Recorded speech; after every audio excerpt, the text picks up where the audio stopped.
Welcome to, sorry about that, guys. There's technical difficulty. Welcome to Get Your Bell Rung Pro Wrestling Podcast. I am your host, KG. With me tonight, WCW veteran, author of Looking Up at the Lights, Robbie Idol. Also with us tonight, our own Hall of Famer, WWE, WCW, and Florida Championship Wrestling. Robbie's also Florida Championship Wrestling. The veterans. I am talking about the man whose delete is as painful as his punch. The Cooker, Bob Cook. Gentlemen. Well, let me just say this. There, I said it. Feels so much better, too. By the way, speaking of Hall of Fame, Champ Pro Wrestling in Jacksonville, where I got inducted into the Hall of Fame last year, we're inducted Penelope Paradise and the Sweet Delicious Tea. They don't call her Delicious Tea for nothing, I'll tell you that. I've known her for a long time. She is delicious. She's being inducted to the Hall of Fame. I'm going to be there as part of a panel of Hall of Famers. Not that I'm a Hall of Famer. Brian Blair and a bunch of us are going to talk about the old days of championship wrestling from Florida. Just want to bring it out there. Put it out there. It's April 4th. Good time. Get your tickets yesterday. If you figure out a way to do that, by the way, if you figure out a way to do that, that means you have a time machine, and let me have it for just an hour. Where can they go to get tickets? Go to Champ Pro Wrestling on Facebook and look up all the gimmicks. Champ Pro Wrestling, guys. Champ 7 Pro Wrestling. I'm sorry. I apologize, Larry. I will put that on my Facebook page, guys. Oh, by the way, none of what I just said has been announced publicly, so edit it out. There's no editing on here. Oh shit! I gotta go. Robbie, how are you? I'm good. How you doing? Man, I'm doing all right. You know what? It's fucking beautiful with 40 degrees here. Short sleeves on. I know that's cold for you Florida people, but fuck, I'm loving it. Feels goddamn good, man. Yeah, don't sound like you're dying this week, Robbie. That's an improvement. Yeah, not yet. I mean, you got to die in May. Back in May. What is that? May 11th, May 10th. What is that? I don't even know. No, May 9th. Oh, May 9th. I'm sorry. I apologize. You know, that's my. I think that's when I got married. Damn. I'm like, I don't know. Shit. Guys, before we get into talking about last night's Monday Night Raw, let's not forget May 8th and 9th. FanFest 4. SICW.org. That's where you can get all your information and also buy your tickets to, again, FanFest 4. It's going to be awesome. I will be there. Check it out. What's up, Bob? That would be a perfect excuse for me not to be at the other show May 9th, because I could say, hey, I'm at an autograph signing. Granted, no line for me, but that's where I am. But I'm not going to say that. Did you contact Herb yet? He said he'd love to have you. No. I don't like to fly. Robbie, will you try me? No. Tell Mr. Simmons maybe next year he can have one of the top enhancement guys there. I gotta fly to Las Vegas. I didn't get to the Hall of Fame or whatever. I'm the Gary Sheffield of the panel, so you know. Oh, you got honored at the Legends lunch. That's good enough. What's your wife? Man, look. My wife and I drove to Vegas for the Cauliflower Alley Club reunion from fucking Minnesota. Like 25 hours it took.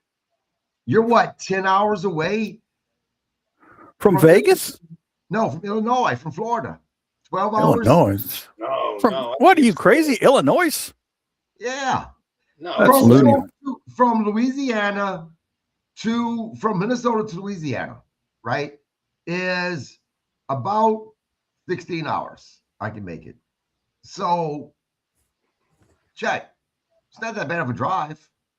It's worth it. I got to go to Las Vegas later this year for the grand opening of the Evel Knievel Museum, which, by the way, I got an Evel Knievel hat, an Evel Knievel shirt. Represent. So I'm going to save my airfare flight nervousness for that. But because we're 8 hours from Atlanta. Yeah. So. Oh, you would know. Oh wait, yes, you would. 8 hours from Atlanta, and then whatever. I'm trying because I can't remember because I don't remember. Florida to Illinois. See, that's how you got to do it. You look it up like this. Because I think 17 hours. Yeah, that's not bad. Is it 17? I was going to say it's 1,200 miles about. Not bad. Robbie, yeah, well, could drive it another flight. So. Hey, you know what? I could drive all the way there. I could be uncomfortable. My back could hurt. I could stop and piss. I could stop and get food. I could stop and ski. I could do all these things for 17 hours and get there and have the same result as where I am now. And that's nobody in line to see me. So, nah, I don't. First off, that's not true because I'm there. Well, you might come over and say hello. You at least have one person. Yeah. Herb. Look, there's a lot of the legends there that you know that you would be able to catch up with. It's gonna be good times. I mean, I could print out one picture for $1 and I wouldn't even make that back. Nah, I doubt that. I strongly disagree. But you are all about self. No, I'm about reality.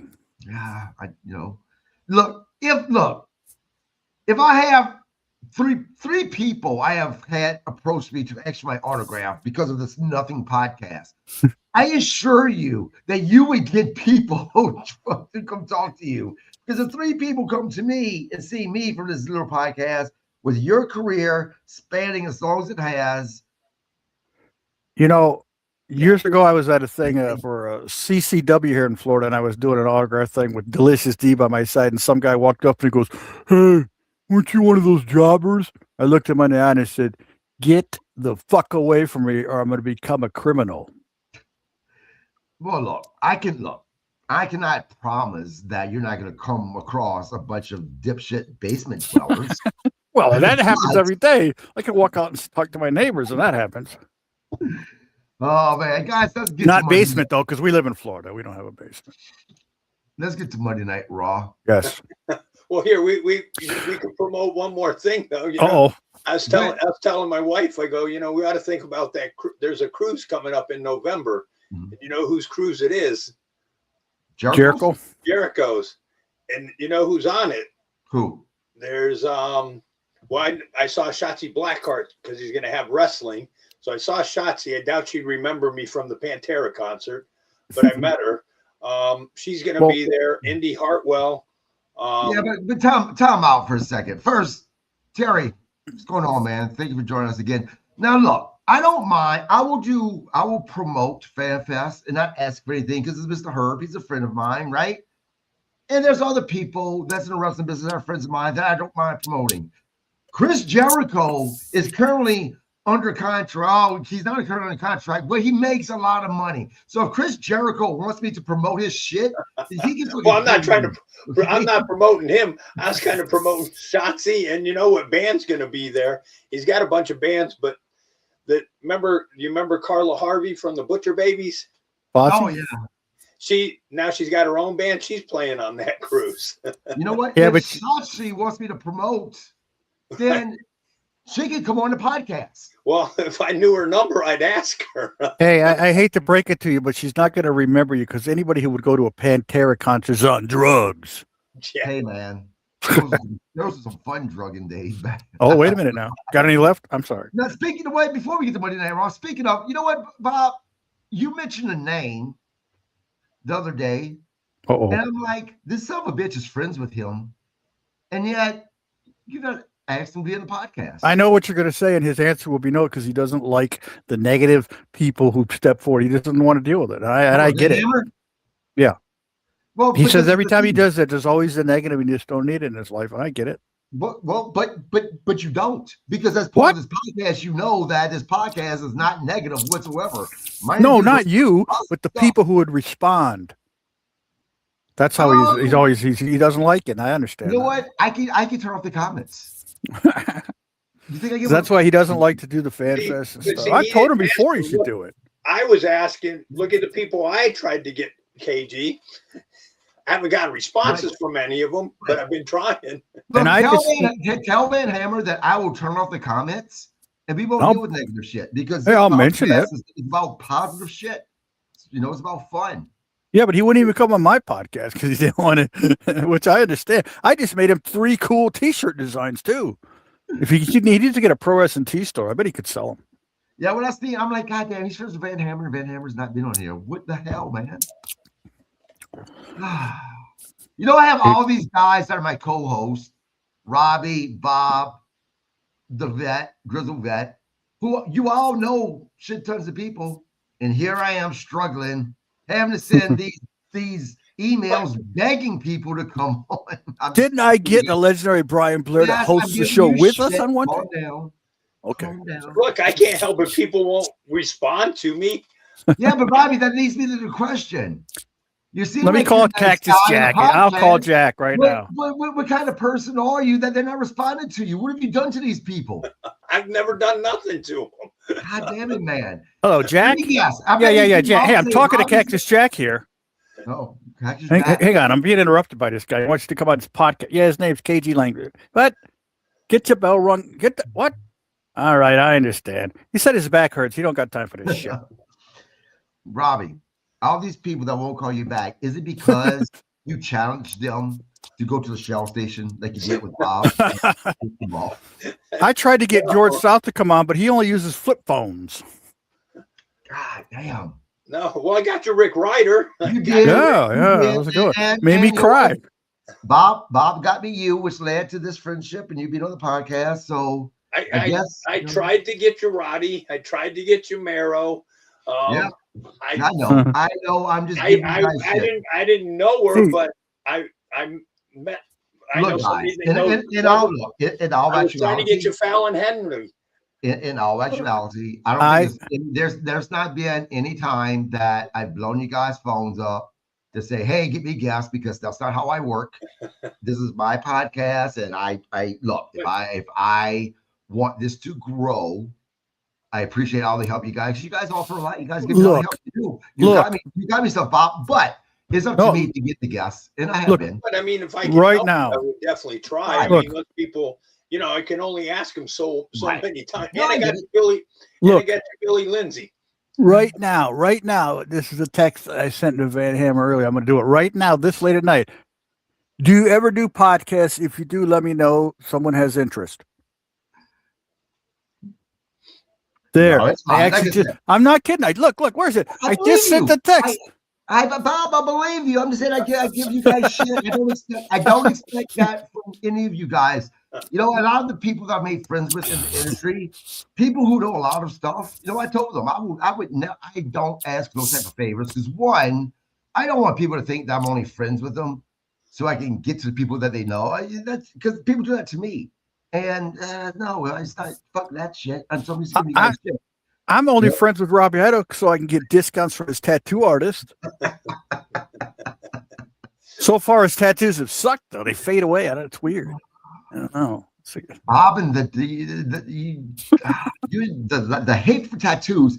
Everybody on this show, I think, has tattoos. I just don't get it. Especially a beautiful woman. You got to like Sol Ruka. As much as I love her, that tattoo on the arm, just like, why would you do that to such a beautiful body? If you're a fat mutant pig and you want to get tattoos, who cares? Later in life, still going to be a fat mutant pig with tattoos. Who cares? My wife has such a beautiful tattoo on her arm. Matter of fact, it's so good that the guy who did the tattoo used it for one of his commercials. It came out that well. It's a good thing you said it was on her arm because I was going to ask her to show it to me. All right, let's get back. Let's get to Monday Night Raw, guys. Overall, I didn't think the show was terrible. I believe it or not, though, I think SmackDown, even though it was 3 hours, I thought SmackDown was better than Raw last night, in my opinion. Robbie? Might have to disagree. It has to be one of those fucking nights. Rob? I thought it was a decent show. Yeah. Now, I got to admit, we'll get to it. So, it was a decent show. Yeah, let's get to it. We opened it up with the typical. The hell? Yeah, hold on. Guys, hold on. I lost my camera for some reason. God damn it.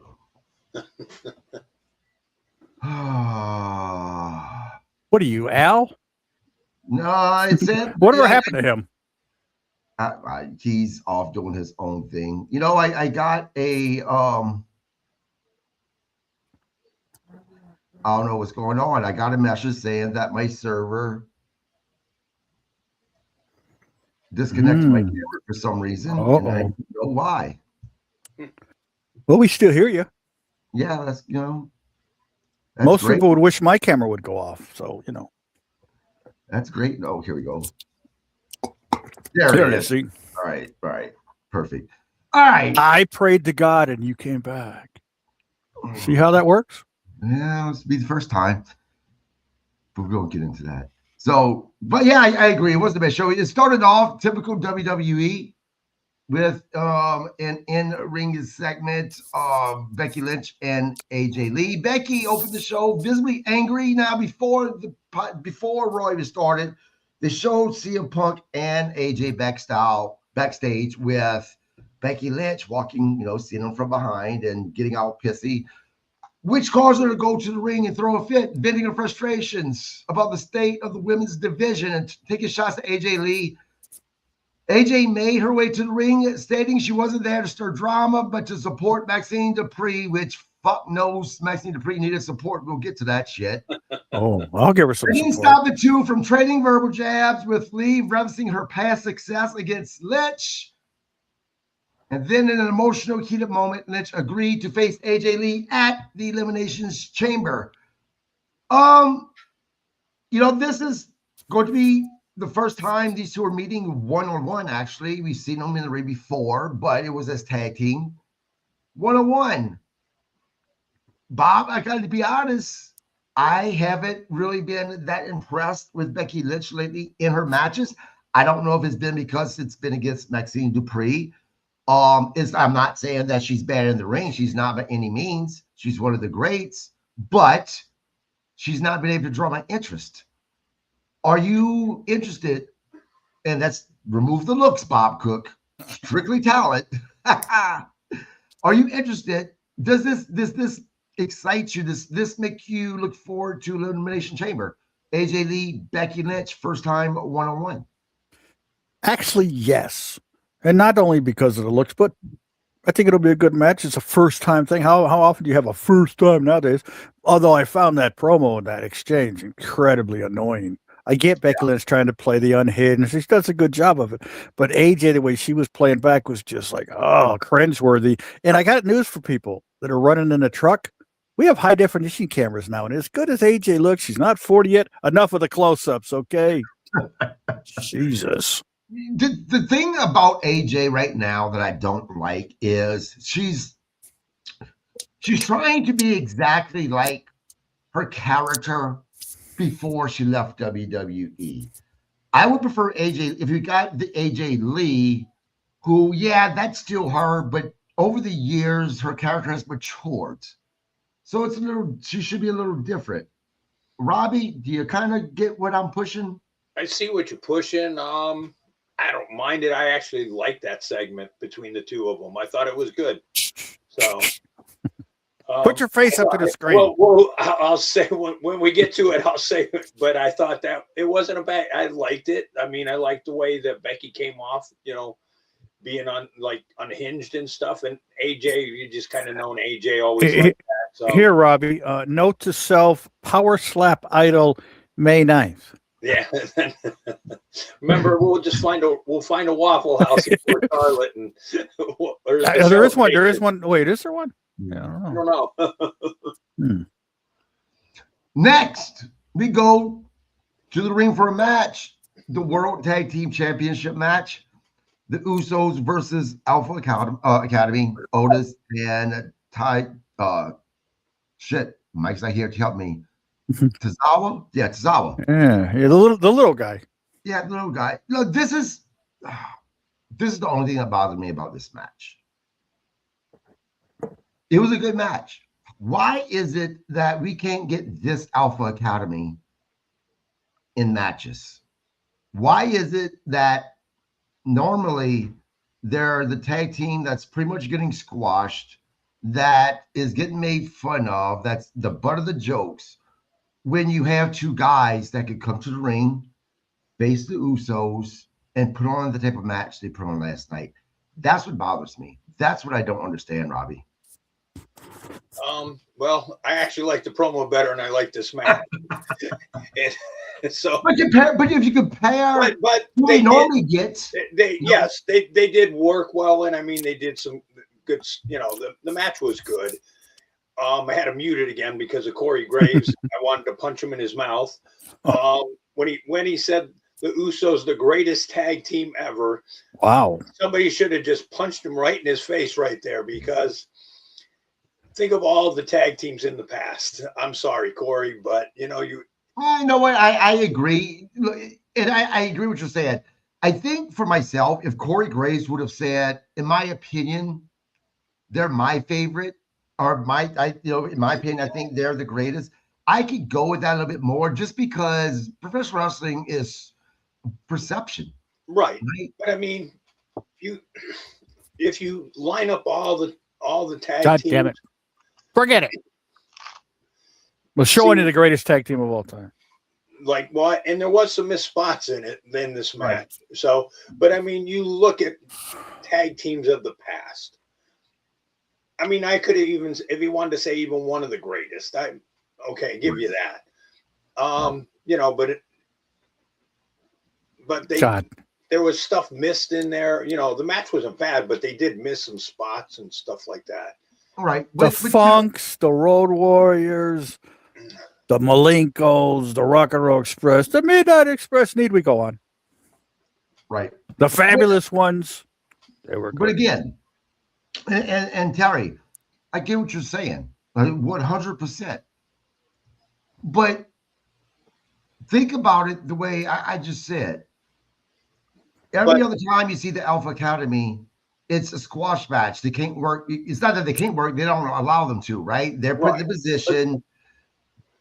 So my point is, it aggravates me. If you're going to have Alpha Academy be that joke, then that should be what they are, because with all of a sudden they put off at least the type of match they put off last night. I'm not saying it was the best match. I said it was great, but they showed that they obviously have talent.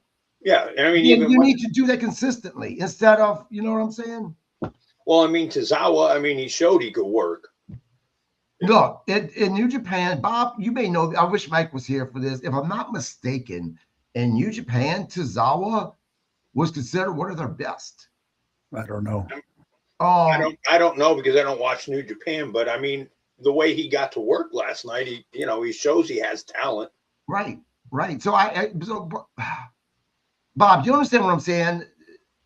Doesn't it just look, if you have a tag team that's consistently the joke of the show, and then all of a sudden they get this tag team, this opportunity for the championship, right? And miraculously they go from the joke to all of a sudden being able to work some. Obviously they wasn't going to win it. Next week they're going to go right back to being the joke. Well, look at them. What are they supposed to do? I get that, but shouldn't creative be more consistent? Yeah, like one guy's like what, 5'2" and 120 pounds. The other guy's like 5'4" and 400 pounds. That writes itself right there. Where's Johnny Carson? It does, but again, wait a minute, never mind. Creative, shouldn't there be more consistency with that? You know, either you're the guys that are getting squashed or you're not. Yes, I know. It's professional wrestling, right? Yeah, exactly. I think I just think about professional wrestling more serious than a lot of. Oh yeah, forget about that. And obviously the right decision was the Uso. But I mean, look, did anyone think that Alpha Academy had a chance? Was anyone sitting on the edge of their seats, biting their nails, like, oh my gosh, the Usos? I was like, I gotta pee. Hurry up, get this over. No, wait, I got a remote. I could have paused it. I'm sorry. Next, we go backstage to the Judgment Day Club, the Judgment Day Clubhouse. A corner in any arena they go to. Because of their clubhouse. Finn Balor made it clear he is far from finished with CM Punk. And he wants the goddamn World Heavyweight Championship despite planned WrestleMania match between Punk and Roman Reigns. The segment, I mean, I didn't mind this segment because at least it had something to do with what was going to happen next, later on, instead of just being this random segment that didn't mean jack shit, Bob. Or was this something that you think should have just been skipped altogether? Yes. No, I mean, no, obviously it set something up, and it set up their match at the Elimination Chamber, so. Well, not just There's a purpose for it. Oh, well, I mean, yeah. But that's where didn't mean to give it away. Right. Right. Damn it. Right. Robbie? Do that all the Yeah, time. I mean, it led to something. Nothing you necessarily want to see, but it'll probably be good. Yeah, I mean, it's led to something, and it kind of, when we get there, I'll make my comment.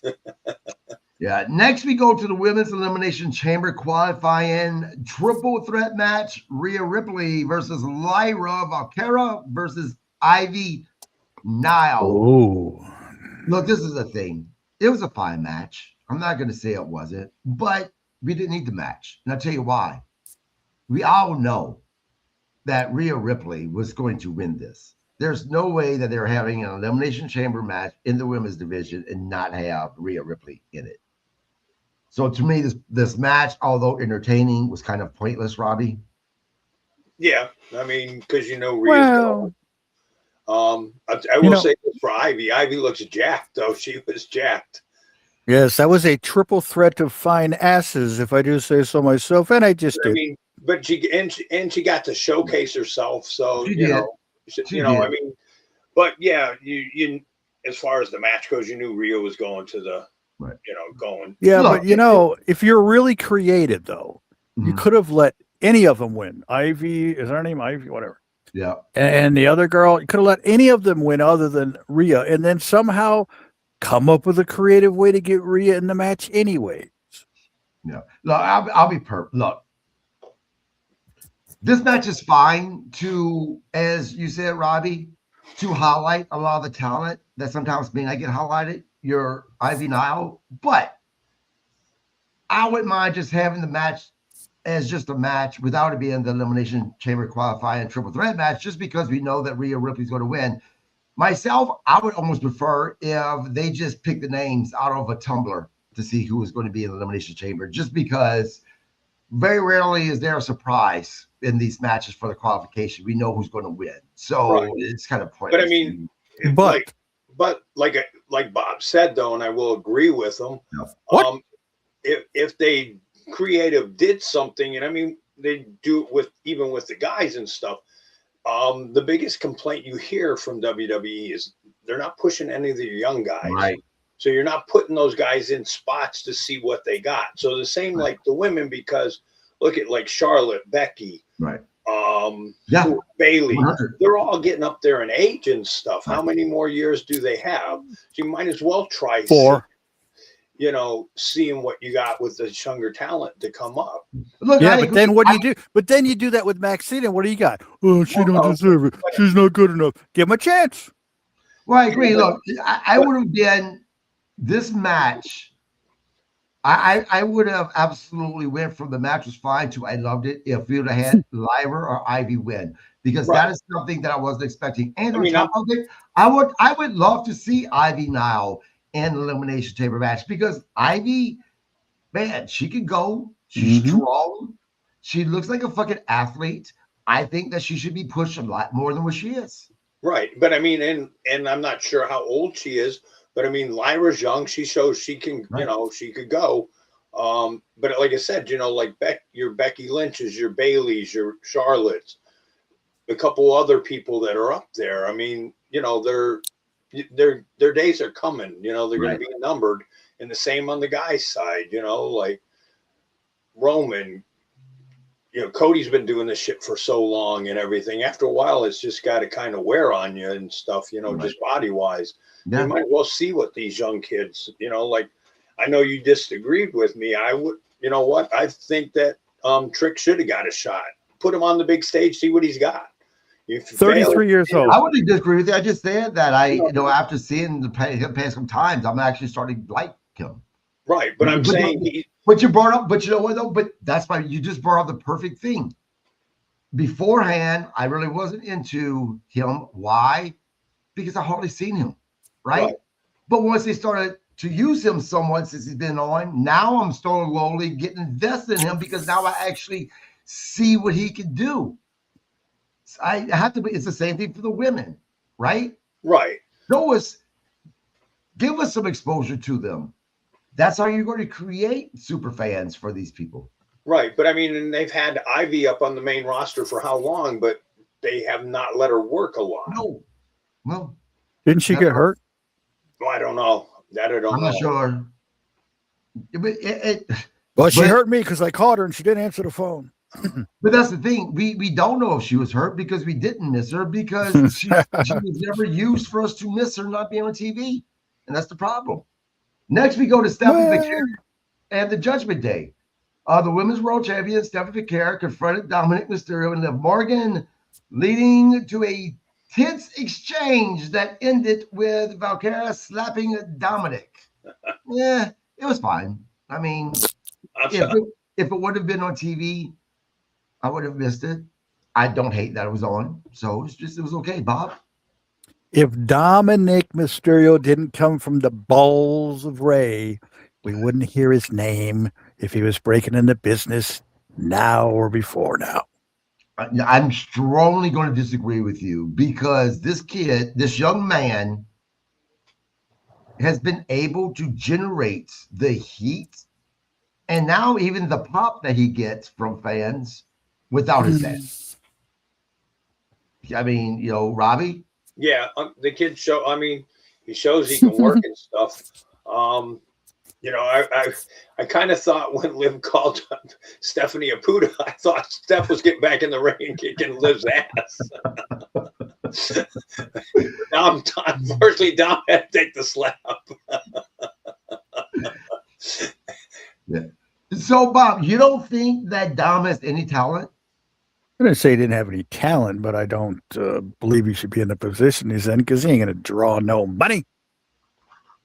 Put him in the main event at WrestleMania and see how the ticket sells. There's a lot of fans that make a lot of noise for him, regardless if they're booing or cheering him, that I see disagree. I mean, Yeah, but fans are sheep, though. Well, I'll give you that. I won't argue that. But at the same time, I mean, this is a guy who was able to generate legit so much heat that every time he raised the mic to his mouth for a moment, for a time being, he couldn't even speak because of the fans booed the shit out of him. They're just playing along. It's not like real heat. It's not like the heat Terry Funk could generate just by tilting his head to the left. Yeah, but I don't think real heat. I don't think real heat exists in professional wrestling anymore. Well, you're probably right. I totally agree with you. By the way, I know nothing about what I'm talking about. I'm just rambling. So, but Bob will also tell you that Gunther wouldn't draw, and at this point in time, Gunther will draw. He's actually one of their better heels. So and Terry makes him lose. And Terry makes a good point. Dom is drawn to Mexico. I agree. This is why they have him in the position that he has with AAA. But yeah, look, I don't. Oh, well, they can keep him. You both in a business. Yeah, but from a fan standpoint, just from what I observe, I don't think real heat exists in the business anymore. And you know why it doesn't exist though? Social media and all and everything else, internet, all that. So all that has ruined the real heat. Yeah. Which is probably a good thing. It's safer. Well, yeah, I'll give you that. You don't have people throwing bags of piss at you anymore. Or batteries like they did in Puerto Rico. Yeah. They threw batteries and piss and a couple other things in Bahamas. Well, weren't they throwing batteries at Shawn at that WrestleMania in Times Square, a little get together years ago when it was Shawn against Austin, and Shawn left, just got pissed and left, which rightfully so he should. Yeah, I mean, there were guys from back in the day that used to get stabbed. Who's been stabbed, right? So I'm not saying. Oh, Great Malenko was stabbed. Ole Anderson was stabbed. You ever hear the story of Terry Funk we talks about? Oh, it's one of the classics. Where there's a big fight with he's wrestling Wahoo. There's a big fight, and he felt this prick in his neck, and he goes back to the dressing room and he looks in the mirror and there's a knife sticking out of his neck, and he looks around the dressing room and goes, "Hey guys, you want to see tough? That's fucking tough." That's a great story. So, them not having real heat in professional wrestling anymore, I think that there's a lot of, as we're talking about the violence aspect of it, there's a positive side to it for professional wrestlers, but I think there's also still a negative side to it. Or you both, again, my life's never been in danger. This was actually in both of your era. Do you think there's more positive about, that heat not really being there anymore than there is negative? Yes, because you avoid a lot more lawsuits that way, because a guy could come at you with a knife, do this or that, and it's still going to cost you money because they'll probably sue you if you beat them up. And they did back. A lot of guys had lawsuits, even though they were justified in their cases when they got thrown out of court, but they still lost money. time. Yeah. Robbie? Yeah. I mean, if people come at you and stuff and you defend yourself, yeah, and you still, even if they do clear, you still have, you got to take time to go to the court and all that stuff. So, yeah, I guess it's a good thing. Although I got to admit, it was more fun in our era, right? Right, where the fans were crazy. It's funny because I belong to all these different wrestling communities. You guys do too, and there's times that I will see someone post something like, and they're serious about it, and it's one of those things that you can see that they have this belief in professional wrestling, and there's a part of me that always wants to say, hey man, you do know that professional wrestling is was the word I'm looking for, predetermined, right? That this guy is really not trying to kill this guy. But then I stop myself because I'm like, you know what? We need more fans like this that is so involved in the storylines. I wish I could be like that. And to think we're not supposed to use the word retard nowadays. Oops. I miss being a kid and watching professional wrestling. I really, really do. Yeah, but you see everything different when you're a kid. Hell, I used to think Fonzie was one of the coolest guys in the world when I was a kid. Now he's just like this effeminate, 200 pound, 5'6" nothing. Nice guy, but the cool is not, Yeah. Like when I was a kid, I had posters of Fonzie on my wall, Farrah Fawcett, and Evil Good Evil, and only one of those was really cool. No, Farrah Fawcett, we've all been through it, these boys. Wait a minute now. Yeah. I had the famous poster.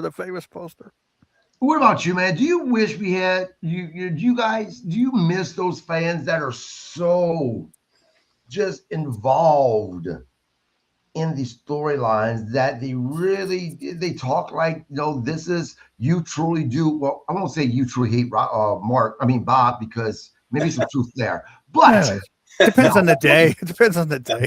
But you know what I'm saying? Like, do you wish there was more wrestling fans like that? Or do you think, that's on the verge of being kind of goofy dangerous? Well, I mean, I can see it back in the day. Again, today, because of social media, the internet and everything, with everything and stuff that has come out and people writing books and stuff. But that's what I'm saying. Does it make it more concerning that for those fans that are really, truly, deeply involved in it? Yeah, a little bit, because there's so much that, everybody from the top guys to the bottom of the enhancement guys, we've all come out. Everybody has come out and said something, has kind of exposed the business. And, for people that still buy into it, you wonder, do you still believe in Santa Claus? Hey, wait a minute. What? Bob still believes in the Easter Bunny, but hey, that's because it's not. That's because the Easter Bunny's not a boy like most people thought. We probably have a few 6-7-year-old kids that maybe watch this inappropriate podcast. I'm sorry, now you just fucking ruined their whole childhood. But you're talking about Robbie hating me. Like, if it's what's the day like where your body hurts even more? Like a rainy day. Those are the days he goes, oh, that freaking cage match, that cook in that cage. I can't. There's so many matches and so many things we've all done. We are going to talk about. We got to have a podcast because Bob complaining about it, but we've all put our bodies through the line and known we were going to hurt from this stupid shit. Yeah, it's the first day of training. If you didn't know there's going to be consequences, and you are what some of these fans who think it's real are a retard. I said it again twice in one podcast. I apologize. I can say like the bloodbath match I did with Rick in Englewood. That was a good one. The Lemon Bay one, that he wouldn't get in the ring till they cleaned it up afterwards. Well, neither would Bugsy. We're the main event, so don't just blame me. That brings up a question I have. Whenever you guys were going to be involved in a match that was a gimmick match that you knew that this is going to just hurt more than normal, did you guys mentally prepare for that differently than you would for a normal match? Not me. No. Because, and half the time you didn't even know what stuff was going to do. Like at the end of that match in Lemon Bay, Rick and I fought all the way up the bleachers, and he smashed my head off the wall, and I rolled all the way down without stopping from the top of the bleachers to the bottom of the bleachers. And I didn't plan on it or anything like that. I didn't even think we were going to fight up there, but me and Rick fought all the way up the bleachers through the crowd. And then when he smacked my head off the wall, I just rolled down the bleachers. And I've done that too. And the next day you got bumps and bruises all over. You didn't know you had places for bumps and bruises. We did that at the Eddie Graham Sports Club, or the Eddie Graham Sports Complex once. There was a battle royal, and after Rick and I got thrown out of the battle royal, we fought all over the arena and went to the top of the bleachers, did the bounce down. And the next week at TV tapings, Frankie Lancaster was complaining, like Mike Graham wasn't there, but he asked, goes, how'd the show go? And Frankie goes, oh, it did pretty good till Cook and Ryder went into business for themselves after the battle royal and fought all over. And Mike said, well, what did the crowd do? And I said, they were fouling us all over. He goes, who cares then? So Frankie tries to stooge us off, and Mike went, who cares? The crowd liked it. Now Terry says, no, it was on the fly, but it was fun.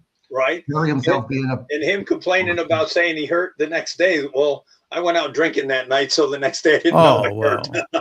Well, you know what? Good. Speaking of hurting, and a lot of times these crazy matches, we talk about Darby Allin, but there's a video going around all over social media right now. I don't know if you guys seen it, but it's this guy who is, some type of a match where tables were involved, but he goes all the way to the top to a balcony. Inside the gym or whatever it was. Yeah. Jumped off, supposed to land on the guy on the table, completely misses the guy and hit the table before him. Why? Why these kids? Why these young men? These that are in the business now? Because he was going to get a hamburger and a Coke as opposed to a hot dog and a Coke. I mean, who wouldn't do it for a hamburger? A hot dog I don't get, but a hamburger, hey. But you know what though, Bob, Robbie, is it any different than all the videos we've seen of the Hardy Boys when they were kids jumping off roofs? Or Cactus Jack. Right. But I mean, you think that's going to take you to the next level. That's why you do it. That guy probably watches that video and goes, I got 200,000 views. I can't walk, but look at all those views. Well, I was going to say, you have 10 people in the gym. How do you think that's going to Well, yeah, the 10 people, I mean, you'd have to rethink that then, Well, isn't there more than 10? It had to be at least 17. Yeah, maybe. Terry says because they're untrained. And look, I don't remember who said it. You guys may remember. But there was a professional wrestler that said guys need to stop giving themselves away, their bodies, for these small shows. Save it for when it matters. Do you guys agree with that? Or do you think, no, you should don't do it, period? Well, yeah, on small shows, if you're not making real money, what's the point? Right. Yeah, no, not a small show. I mean, half the time these guys aren't even getting paid. No, I admit I did stupid stuff on small shows. Robbie did stupid stuff. It's really a young man's mentality, really, I think. Yeah. Invincibility. And nowadays it's like, how many hits can I get? How many views can I get? I guess I don't look at it that way. I mean, it's just. As a non-wrestler, I can tell you right now that it's easy for me to look at the guy like that doing that and say, that's just fucking stupid. The fact of the matter, though, is he has much bigger balls than I would ever have. I would never do it. What do you got that video of that guy that jumped off was I going to look at Jim and he went to hit the guy with an elbow and he completely missed the table too? Yeah. That's what I'm saying. Is it stupid? Maybe. Maybe. It's not maybe. But the point, am I in a position to say so, though? No, because I'm not a pro wrestler and he has bigger balls than me. I wish that I could say that, you know what? If I was a pro wrestler, I would want it so badly to make it to the next level that I would do something like that. But I can't because I know I wouldn't. But there's Hollywood stuntmen who would look at that kind of stuff and go, I wouldn't even consider that kind of lunacy. That's why they don't wrestle. But everybody's trying to be the next breakout, trying to get attention, trying to get promoters. But if you're a guy that does that, like I heard, like Sabu, Vince didn't really want to use Sabu because he was a liability. Because don't get me wrong, I like Sabu; he was fantastic, but he did a lot of crazy stuff. So he got hurt. He got hurt a lot. He was hurt a lot, Why would a promoter want to hire a guy like that? I'm going to jump off this bill. I got all kinds of attention. What promoter's going to go, hey, man, I want you on my next show if you can walk? I mean, why would you? Here's a question about that. And tell us that that's why I never went to ECW. But here's the thing. Back in the day, guys who did that, it was kind of special. I'm not saying they were smart, but it was special in a sense. You didn't have a whole lot of guys willing to do that. Nowadays, it seems like everyone's doing it. Right. That's the difference. Right. Like Sabu made his reputation doing that, and he became a legend. And not to go to Evil Knievel again, but he was doing stuff nobody was doing in his era and paid the consequences 10 times over. But that's what made him famous. Right. But look at, and the other one, though, that did it in WWE, and he became a liability afterwards, was Jeff Hardy. Mm-hmm. You know, yeah, I mean, he'd get shows, or he'd get, because he was so beat up on painkillers and stuff. Right. Does he have any left? Because I heard he's clean now. I don't know. But I mean, he just, I mean, I remember the one after like their famous SummerSlam, the ladder match with Edge and the Dudleys. Like when he landed, you thought he broke his ankle. Yeah. And then the next night, out he comes hobbling, and you're like, Vince, what's wrong with you? So part of that's on, them too, because now you're pushing them and saying you got to go work tonight. Right. But again, I don't see the purpose. I don't see the purpose of these young guys now who haven't made it to the next level yet actually doing it because, and I mean no disrespect, but you're not any different than everyone else at this point who are out doing it. So come up with another way to draw eyes to you instead of what everyone else is basically doing now. Yeah, like draw a cock on your face or something. It's a lot safer. Let's get back to the show, guys. Next, we go backstage to Adam Pearce, Paul Heyman in a vision. A frantic Adam Pearce was confronted by Paul Heyman, who blamed Pearce for Braun Breaker's recent injury. Paul Heyman said, Adam Pearce, you had Braun Breaker so mad that he went home and he was lifting and lifting and lifting, unlike any time he's ever done before, to the point that he fucked his shit up and now he has to have surgery. Guys, I don't hate this. I don't. I really don't. The storyline's interesting. It has me wondering, and we get to it later. Is Adam Pearce the head guy of a faction being created that we don't know is together yet? Bob, what are your thoughts, man? Well, there's one thing I know. Paul Heyman don't hate it. Oh, I thought we were talking about catering, but I don't know. What would that do? Would anybody care about a faction with Adam Pearce as the leader? Maybe. You know what? People are talking. Okay. People are talking. They should let him have a match at least. The guy can stay with the other guy, the Nick guy. Even though when I was in Vegas a few years ago at the Cali for Alley Club, he sat right next to me at Dory Funk Jr.'s table, invited to the table the cooker was, and the guy didn't say a word to me. So there. His wife spoke to me more when he wasn't there 2 years later. Are you talking about Adam Pearce or? No, I'm talking about Nick Aldis. Nick Aldis? Yeah. Robbie? No, I liked it. I liked the segment. At least it's leading somewhere, Yep. Pearce responded by ordering Heyman, Logan Paul, and Bronson Reed to stay away from the upcoming men's elimination qualifying match. Else there would be consequences. And then we've seen Logan Paul decide to get into Pearce's face and talk trash. And Bronson Reed pulled it back, said, don't worry about it. He's now my problem. Again, we're going to talk about what happened later. Next. Hey, got one thing to throw in, though. Yeah, I want to know who told Austin Theory the vest and that stupid scarf around his neck were good. MJF, man. Would he steal that gimmick from Jericho? He used to wear scarves. Yeah, Jericho MJF.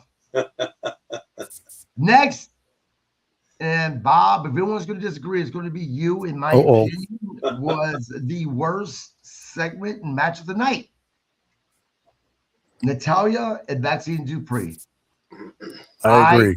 Don't care. Look, Natalya is so talented. Maxine Dupree, she's hit and miss. Find me someone who looks as good as Maxine in a bad segment, and we'll have a competition. But this was just, I don't like Natalia. Never have. I mean, you know, she's from the Heart Dungeon. Who cares? She's been there long enough. Out with the old, in with the new. Fire Maxine and send her to me. That's what I'm saying. Look, I think one of my problems with Maxine Dupree is she doesn't know how to sell. Now, what I mean by that, does she go through the motions to try to make her the person she's going against? Well, if she gets fired, OnlyFans will prove you wrong on that, not knowing how to sell stuff. I went there. Yes, she tries to make, you know, to sell the other person's move, to make it look like she's in pain. She just looks so goddamn silly doing it. I did make the comment that that's probably not the first time she's been on her stomach in pain. Oh, I did it again. Robbie, do you understand what I'm saying, man? Yeah. She just looks goofy as fuck when she sells. Yeah, and there are just certain things she does during the match, like, that you go, why? Just why? You know, I'm surprised somebody in creative has not told her, like when she was, like when knocked Natalia out of the ring or whatever, and she's like pulling her straps down and like pounding her chest. I mean, thank God for that. You could do without that, you know? I mean, it just, you know, it looks comical, whatever. I was going to say something that would offend people, but I'm not going to, out of respect. The thing about this, I think that Maxine is trying to be somebody that she's not. She, in my opinion, she needs to figure out who she is, her character is within professional wrestling, and be that person. That way it can look natural. Because I've spoken to a lot of different professional wrestlers now, including you, Robbie, you, Bob, that I got the sense that, yes, you're playing a character on TV, but that character is an extension of who you are. And you have to take that character and inject who you are within that character in order to sell it so it can look authentic. Am I right here, Bob, Robbie? Yeah. I don't know. I think she's just doing what she's told. But that's the problem. Oh, well, that's not her problem. She's getting her paychecks. You know, don't do what you're told. You end up on the sidelines. Next thing you know, she's released. But you like sometimes you think that they know what they're doing. Your career is in their hands, and you're just playing along for the ride. Like I just saw an interview with Gary Hart, who was an asshole, by the way, and he said, "I never liked Sting. He never liked the business. He disrespected the fans when he started coming down from the ceiling and dyed his hair black and painted his face black." And I'm saying, hey, dipshit, you've been in the business for how long? You should understand the business. That was probably Dusty's idea or someone else, but Sting was just a team player, went along with it. You do what you said, what you're told. But Sting knew how to get over. I'm just telling you what Gary Hart said. Right. He didn't do it. I mean, he was probably asked to do that. And he went, okay, I'll do it. Right. And he made it work. I'm just saying. Yeah.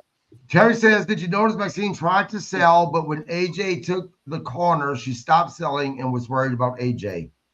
That was something else. You're right. Yeah. She went from being in god-awful pain to Jesus touched me. It's a miracle. Now let me worry about AJ. It was probably Benny Hinn, not Jesus. Let's be honest. Next. Jesus was busy causing earthquakes in Ethiopia. Come on. I have a feeling the show's to be taken down off of YouTube. Yeah, wow, really? I apologize. Next, we go to CM Punk.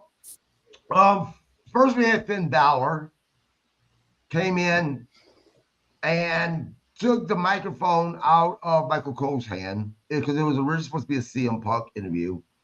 Well, Robbie appreciated that. And Finn Balor was like, I don't give a shit. I want a title match. Then we had CM Punk come in.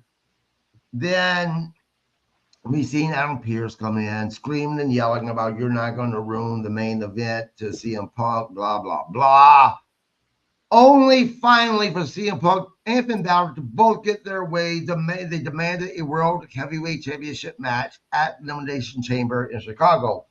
Look, I think they gave the match away without realizing they were giving the match away by saying that CM Punk, you can't lose because people won't give a shit about Finn Balor and Roman Reigns. They want CM Punk and Roman Reigns. Sometimes you say too much, you give it away. or they're really planning on swerving us and pissing off fans, because I don't think fans are going to really care about Roman Reigns versus Finn Balor. Maybe I'm wrong. I don't know, Bob. What say you? No, I don't think that'll be the match. But years ago they used to say, Harley Race is the world champion, and Dusty's got a match with him on February 14th, but he's got to defend the title against Jerry Lawler in Memphis on February 9th. And they say Harley, but it may be Jerry Lawler against Dusty if he can beat Harley on the 9th. So they should have done that. They said, you're not going to jeopardize him. But let you know if you lose the title, it's going to be Finn Balor against Roman Reigns. Do you want to risk that? But right. And but you know what? I agree with that, because say they really did want Finn Balor to go over for whatever reason. Last night they started planting those seeds in people's heads that Finn Balor versus Roman Reigns is going to suck. That's literally what they did. Robbie? Yeah. I mean, who knows why they're going there, is just because, but so now we got to have this match at Elimination Chamber, and we know the outcome, like you're saying. I mean, in a way, they should maybe, do a swerve and put Finn over.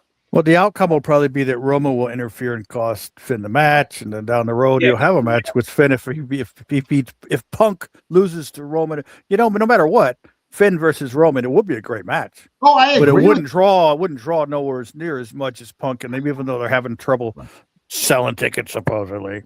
Yeah. You know what? Not really trouble, but I agree with that, because me personally, and again, I can only speak for myself, I would prefer a match, Finn Balor versus Roman Reigns. Only as the Demon, though. Just change it up a little bit. I agree with you, as the Demon, but that's just me. Robbie? They're going to start a feud here with Punk and Balor, and they're going to draw it out like we did with McIntyre and Rhodes. Or so one of those that you don't want to see dragged out like this. What's going to happen is they could possibly, I don't know about how far they're going to take Balor, but Roman could interfere with Punk, and then Adam Cole. Who's Adam Cole? Why do I have that in my mind? Oh, yeah, baby. Yeah.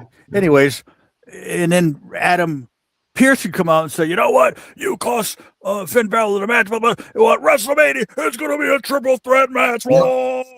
That's what Terry just said right before you. Oh, really? That. I honestly didn't read it because my. No, you were already saying that as I was reading in the comment. So no, you both had the idea. And I wouldn't have a problem with that. I wouldn't have. I wouldn't either. And he said Finn versus Roman might be great. I completely agree with that as well. And Finn could even say, he said, you know what? I won't actually be in the match, but a good friend of mine will. It'll be the Demon. Whatever. Right. Let me call Triple H and ask him. Oh, never mind. We'll do it later. Next, we have the main event. Wow, we're at the main event already? Yeah. The men's elimination chamber qualifying triple threat match. LA Knight versus Pitta versus Austin Theory. You know what? It was entertaining. It was a good match. And I'm going to admit they fooled me a little bit, because I'm like, holy shit. Bronson Reed is going to go over. Bronson Reed, was he in it? I mean, I'm sorry. I thought that Theory was going to go over because of Bronson Reed. But nope, that's not what happened. Once again, Seth Rollins. I mean, the Masked Man. It's Montez Bad Bunny? Ford. You mean Bad Bunny? It's Montez Ford. Right. It's John Moxley, guys. Everyone's saying it's John Moxley. Although he still has, wait, he said, I missed the Lucha match. Which Lucha match did I miss last? You do realize if the Shield. El Grande against the. Oh, you're right.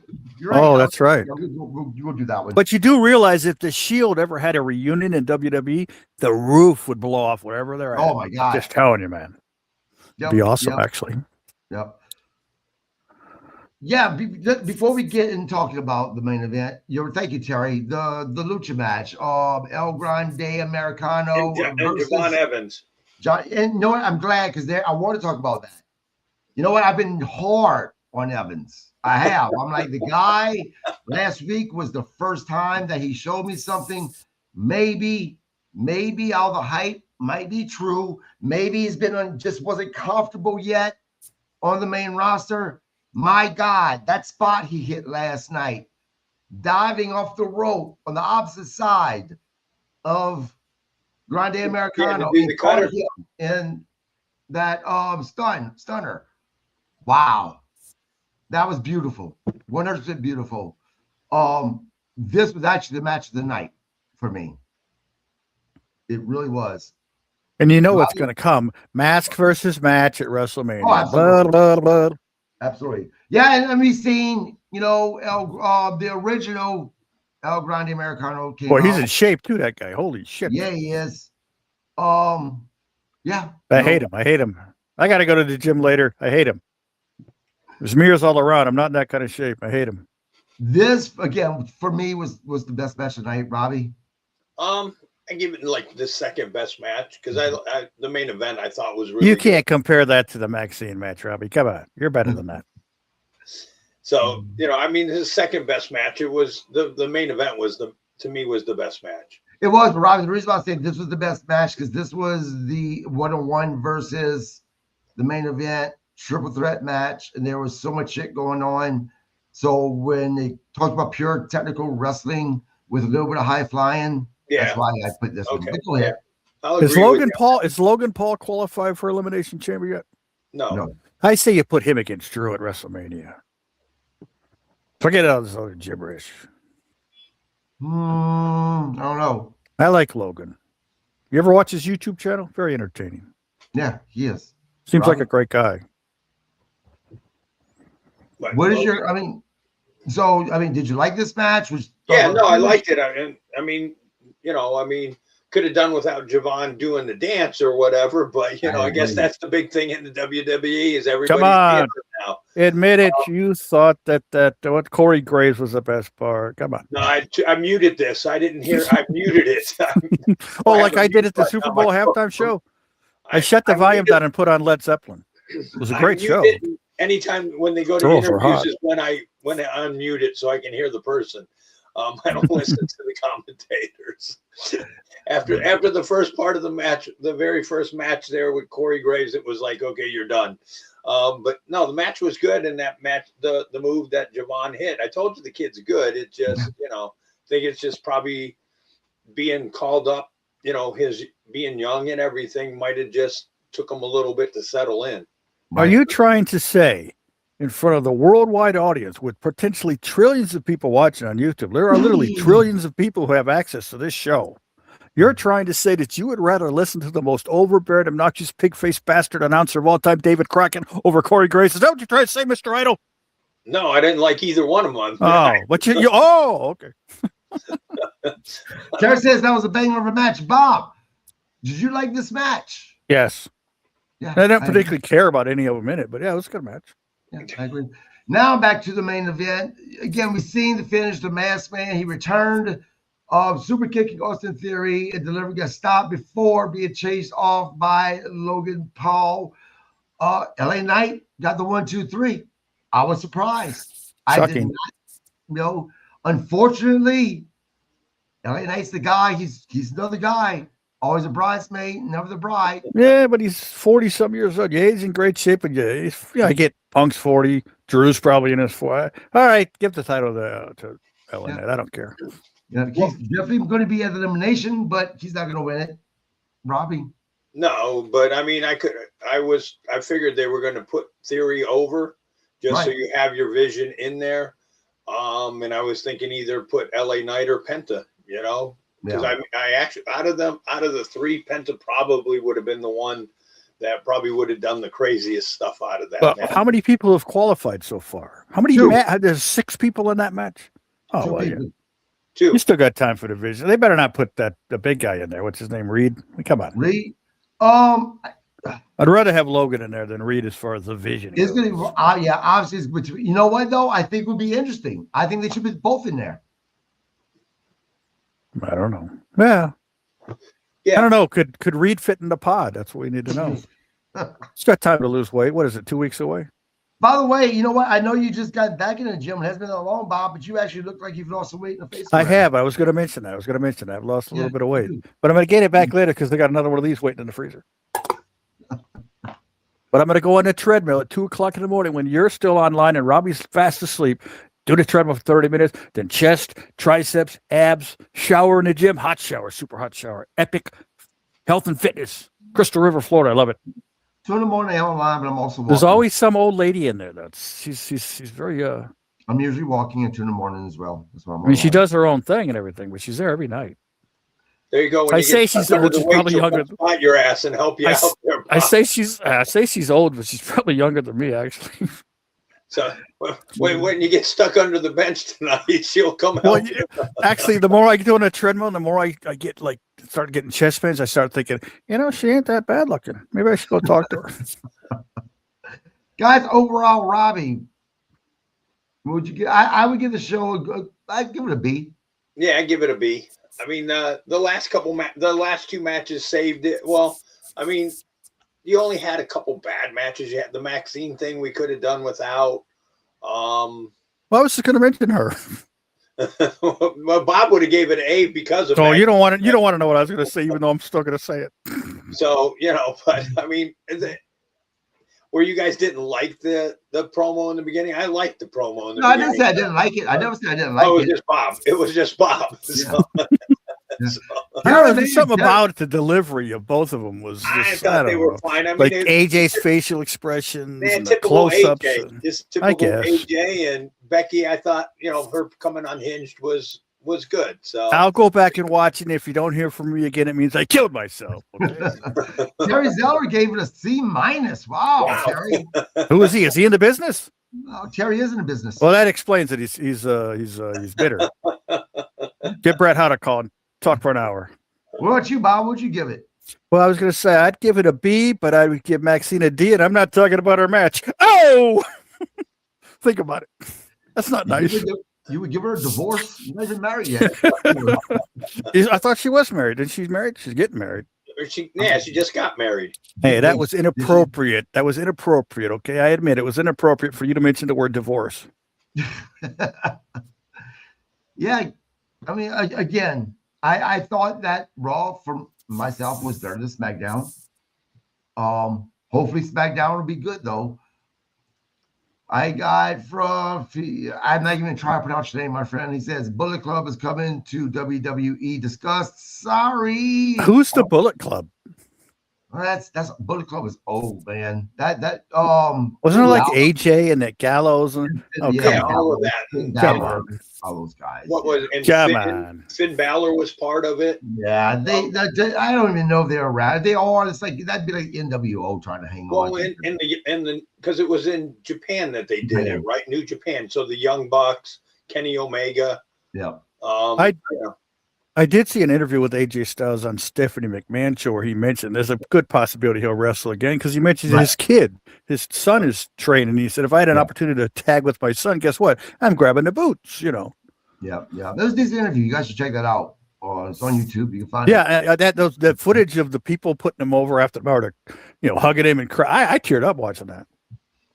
Yeah, I mean, look, is AJ Styles' retirement as big as John Cena? Well, it depends on who you ask. Well, hold on. I said it depends on who you ask. Okay. Wow. Depends on who you ask. For myself, no, I personally think John Cena was bigger in the business. Well, that goes like everything. Was the Super Bowl show better than the other show? It depends on who you ask. Right. But I think AJ Styles, though, definitely impacted the business. Oh, most definitely.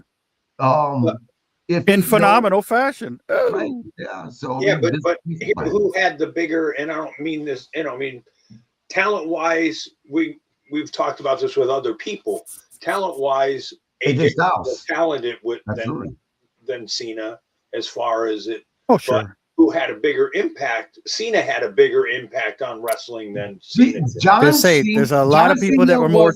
John Cena knew how to market himself better than anybody else in the business, maybe except Hulk Hogan.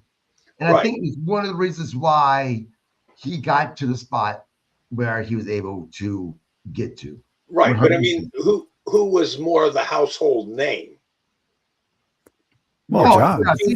Yeah. So I mean, so the retirement thing, yes, it's a big deal because, like you said, AJ had an impact and stuff, but when you compare people to people, Cena just was the bigger star. Plus, John was in the WWE for 25 years or whatever, was AJ's 10 years. But you know what they say? Like, there's a lot of people that were more talented than Hulk Hogan, but who the hell gives a damn? Just like Kurt Evil used to say, there's people who can sing longer and louder than Elvis Presley, but who gives a damn? John Cena was to WWE what Sting was to WCW. No. No, Yes. he was. Absolutely. Yes. Who said And that? the fact that WCW made Sting.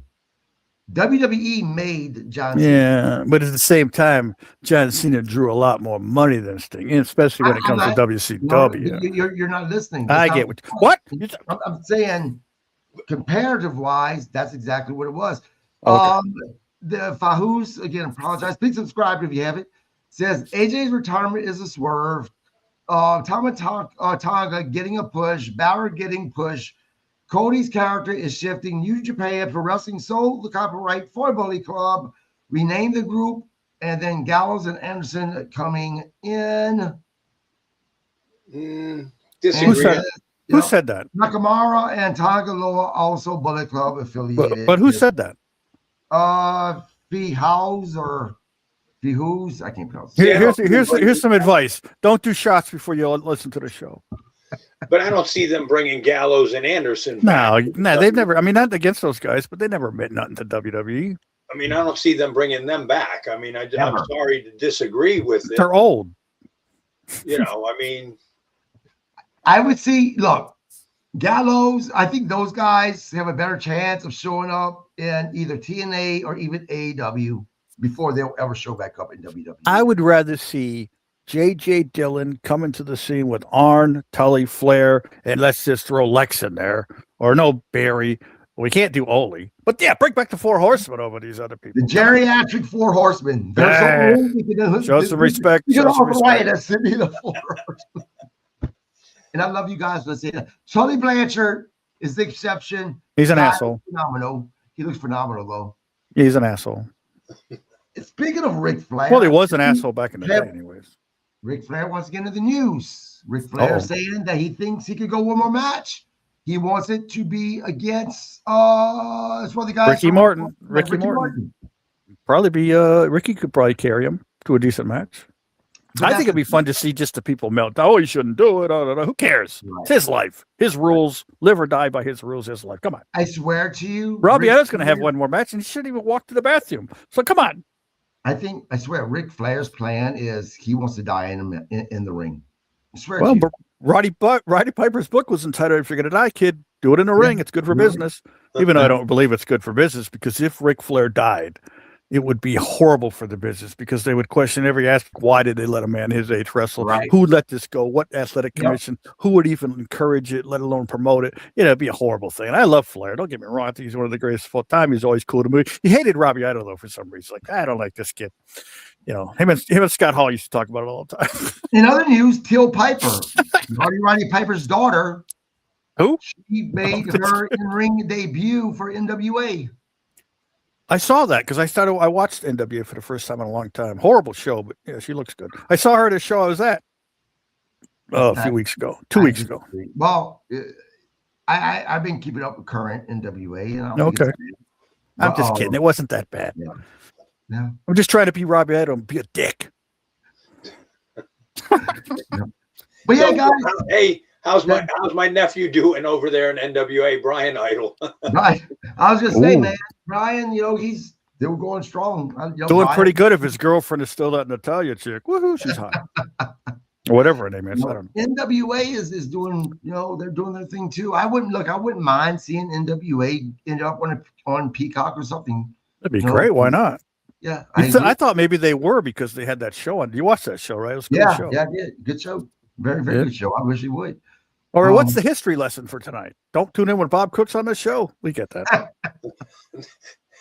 The question, do the ratings go down when Bob's on? Usually they don't go up. So I apologize. So I don't know why I am the most. Where we had 400 listeners, now you might only have 200. Oh man! Oh, wow. I mean, I apologize. I am the most entertaining part of the show, but it's not my fault. People can't accept the truth. I've been watching the numbers, and we've had decent numbers. we average anywhere from 150 to 400 views.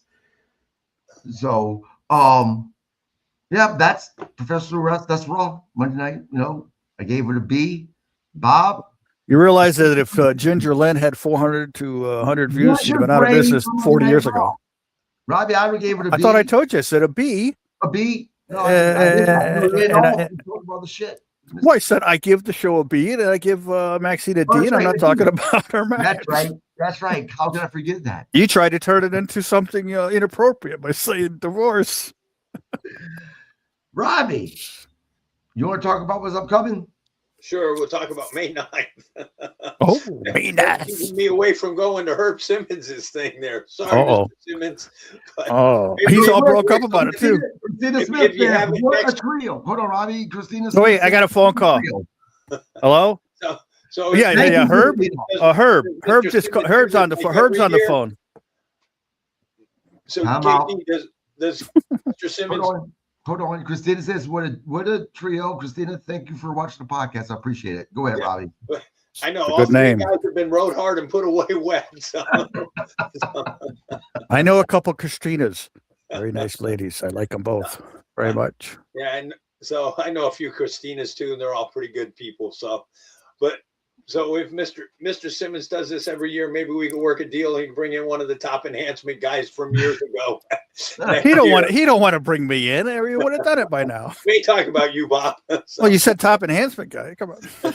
I said one of the top enhancement. Hey, for the record, guys. I don't want to be known as a top enhancement guy. I want to be known as a guy who did his job as a professional wrestler. Absolutely. I agree. I hate, and I'm just a fan, and I hate that word enhancement because it's better than the other one. That's true. You did your job. Right, but enhancement's better than being a jobber. Yeah, that's true. So I agree. So yes. And you know what's even worse than being a jobber? Just being a jobber. So May 9th, coming up at the Twisted Fork in Englewood. They got good pizza there. They got good pizza. Twisted Wrestling Alliance and the main events, the 6-man tag, bunkhouse brawl. What? Why didn't I hear about this? Because you were supposed to be in it, and somebody suffered a heart attack and can't wrestle no more. Hey man, that was 9 weeks ago. So, and if you did try to wrestle in there, I don't want to see them haul your ass out of there. Hey man, I'm losing 50 pounds by May 9th. So when I'm sitting in the chair eating the pizza at the Fork, which is great, you guys can go have your heart attacks, and I'll eat the pizza. So the question I won't be there because I'm not welcome. The question is are you going to beat people with a kendo stick like they fucking owe you money? Well, one guy deserves it. Wait, I have a question. How did you go, Robbie, from having a kendo stick to the son of a bitch being a bat? Well, AI is not perfect. Well, because AI must have remembered when the first time we did this back in, I think it was November, or it was October. Yeah, it was October. And I told the boys in the back, I said, anybody coming out? Because they said, Robbie swinging a kendo stick. I go, it's October, boys, and I'm swinging it like Reggie. So that's how it went from the kendo stick to the baseball bat. No, AI got wind that the guy who didn't sell the kendo sticks last time deserved a bat upside his head. And that's just a message for what's coming. So in a bunkhouse brawl, yes, there's going to be kendo sticks. There's going to be who's in it? Who's in the match? If I was able to move, this thing would be a tables, ladders, and chairs match on that board. So, who's in the match? So in the match, it is Bob's son, Robbie Cook.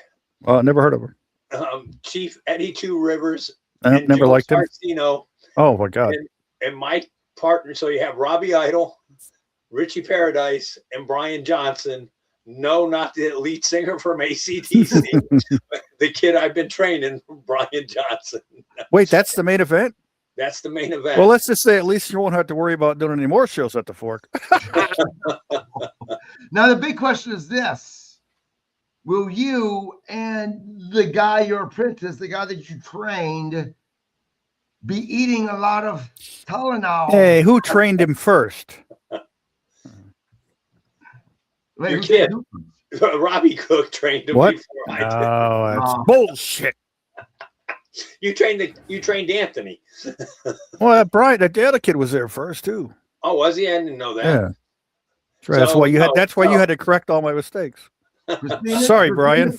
Christina Miss. God, why can't people just have regular last names? No. Wasp. Hey, why don't you call him Brian Idol? Pink Cadillac. What'd you say? Pink Cadillac is what she said. Pink Cadillac. I don't know.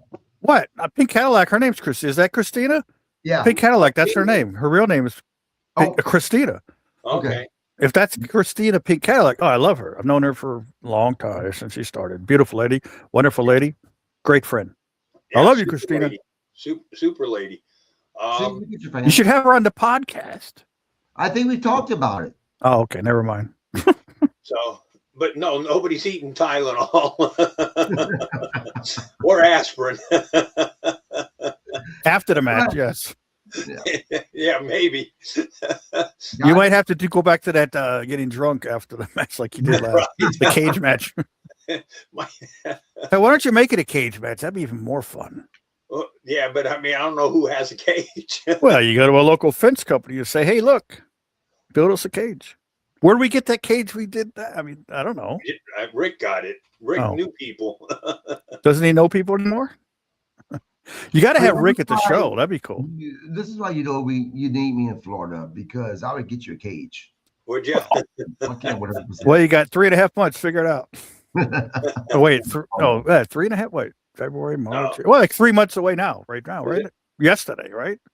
Yeah. February 9th. So March, April, May. Oh, yeah. Bob, besides the gym, anything coming up for you? I can't say because it's very personal. It's very private, and the answer is no. Actually, it means I'm a loser. I got nothing going on. Damn it! No, you're not a loser. Not even a Legends lunch. Thank you guys for joining us. We will be back tomorrow. Actually, I will be back. I have an interview with a young man who is with Twisted Wrestling Alliance. What? Yeah, with Twisted Wrestling. Oh, I'm sorry. He's with Veterans Wrestling. I was going to say, if it was who I thought it was, Trump wouldn't like him. Yeah, I was trying to figure out who you were going to have. Yeah, Veterans. No, I have Eric Stevens is going to be on tomorrow. And Eric then Stevens. The 18th, Candy Crush from WOW Professional Wrestling. The 23rd, Mike Kinney, great guy, local here in Minnesota. And then the 25th, one that I'm super excited about. I always have all of them, but this one, man, Bob Johnson and Ross Hart is going to. I know some people that wrestle for the WOW Wrestling. Great ladies. Great ladies. Bob, Christina says she loves you too, Cooker. I knew she did. See, now I'm more motivated to go to the gym. She loves me. Eventually, maybe I'll love myself. That's not going to happen. Please subscribe to the podcast. Also, you can find me on Facebook. Follow me on Facebook. And also follow Get Your Bell Rung Pro Wrestling Podcast on Facebook as well. Robbie, Bob, thanks for joining us, guys. We will be back. Okay. We're going to be doing the recap Thursday night. You know what's bad though? What's that? I tried to find you on Facebook and then I did. What?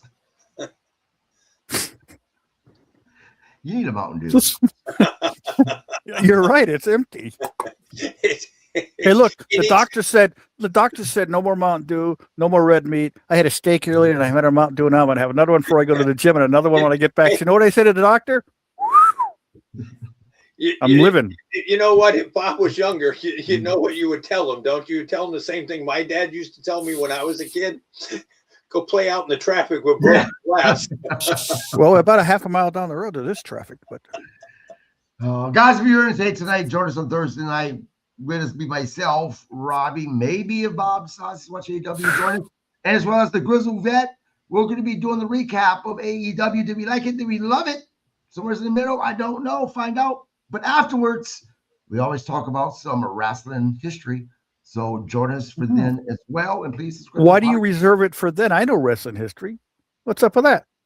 Grizzled Vet. Has he ever been in a ring? Has the Grizzled Vet ever stepped foot in a ring as a wrestler? You know what? If you okay, I'm just kidding. On Tuesdays, put something together and make you do it afterwards. I don't care. I'll get Mark to do it.